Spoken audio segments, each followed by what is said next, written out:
Hey there, Brian here, with you for another adventure around the globe. As we learned before, geography means to write about the Earth. That's all well and good, but the Earth is huge! 197 million square miles of surface area. The amount of information you'd need to organize is enormous. If you wanted to write about it, where would you even begin? Well, today, friends, we begin to think like geographers.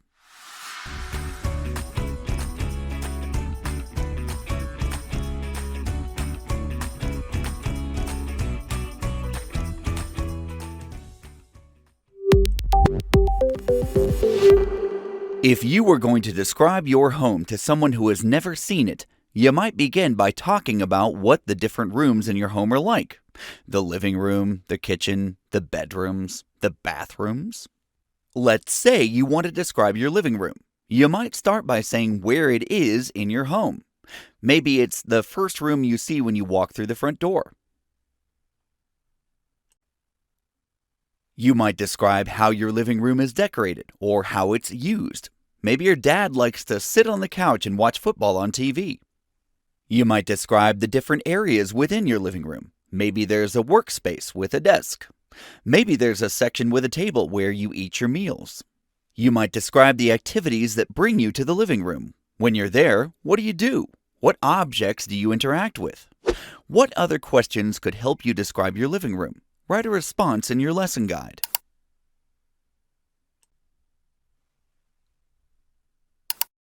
Maybe you asked which people spend the most time in this room, and that's a great question too.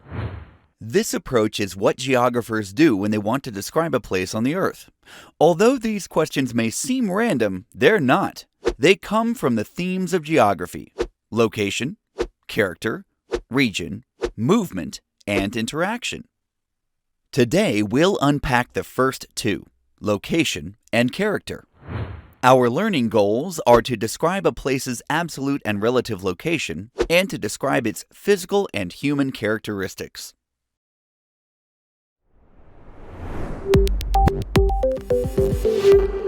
The first question a geographer asks when studying a place is an obvious one. Where is it? One way to answer it is called absolute location, which is a place's exact position on the global grid we learned about before. Every spot on Earth, down to the smallest point, can be placed somewhere on the grid. Latitude and longitude are broken up into degrees, minutes, and seconds, and latitude is always expressed first. If we were to state the absolute location of Uluru, also known as Ayers Rock in Australia, we would say 25 degrees, 20 minutes, 40 seconds south, 131 degrees, 2 minutes, 13 seconds east. Let's find another absolute location, the place where the equator and the prime meridian intersect. 0 degrees north, 0 degrees east. You'd think something important must be there because it appears to be the center of the world, right? So, what's there? Absolutely nothing. Well, not exactly nothing. We're in the Gulf of Guinea off the coast of West Africa, a spot geographers jokingly call Null Island. It's actually just a floating buoy. Over the years, people with a sense of humor have invented a history, a geography, and even a national flag for this non-existent island. Pause the video here and find your absolute location. Report the coordinates in your PDF.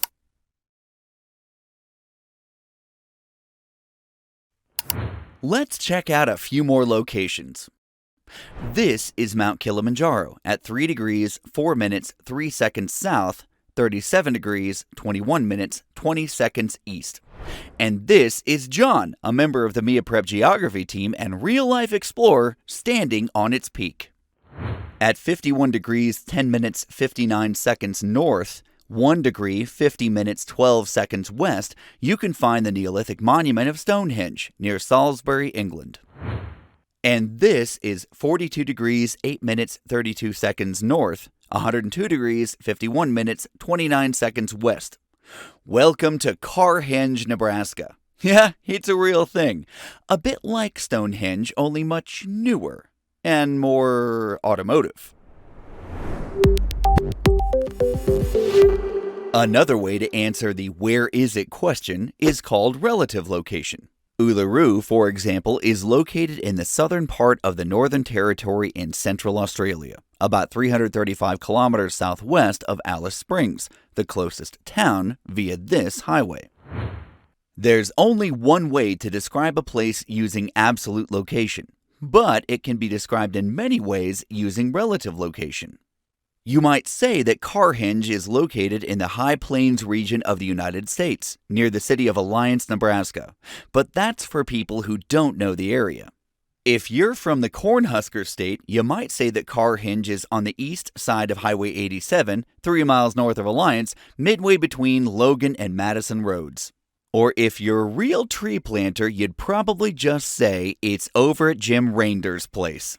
Relative location is important because knowing what's nearby a place you're studying can help you understand it better. What's your relative location? Answer in your PDF.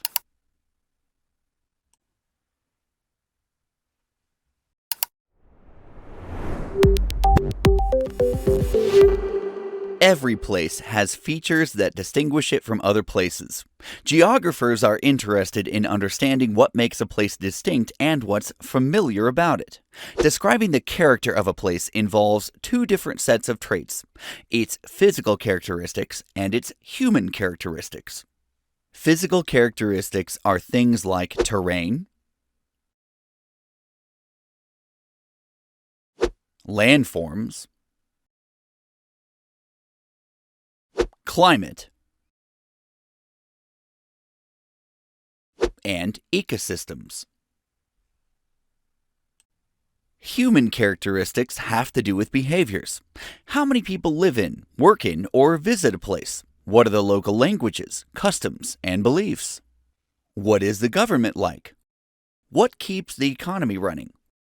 We'll be talking about all of these questions as we travel around the world this year. For now, let's revisit Uluru, the big sandstone rock in Central Australia. In terms of its character, Big Sandstone Rock is a good place to start. You could go on to say that it's 348 meters high, 9.4 kilometers around, and a major feature of the Uluru-Kata Tjuta National Park. These are its physical characteristics. For its human characteristics, you could say that Uluru is sacred to the Anangu, the Aboriginal people of the area, and that it's visited by thousands of tourists every year. And what about its name? Some call it Uluru, others call it Ayers Rock. Which is it? Well, it depends on who you are, where you are, and possibly how old you are. Aboriginal people had called the rock Uluru for as long as anyone can remember, but when explorer William Goose became the first non-Aboriginal person to see it in 1873, he named it Ayers Rock after Sir Henry Ayers, an Australian government official. This is the name it was given on government maps and what generations of schoolchildren grew up calling it. Until 1995, when it was officially recognized as Uluru in a show of respect to the Anangu people on whose land the rock is located. Say, what are the physical and human characteristics of your current location?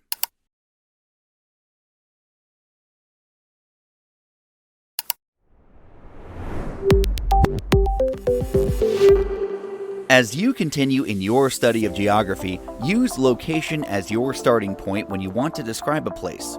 First, ask yourself, where is it? And locate it on a map using coordinates. And look around. What's nearby? Then, think about its character, both its physical characteristics and its human characteristics. What is the terrain like? What are its people like? What do you know about their customs and beliefs? As you begin to take note of these things, a detailed picture will begin to emerge and you'll be thinking like a geographer, becoming truly familiar with a place.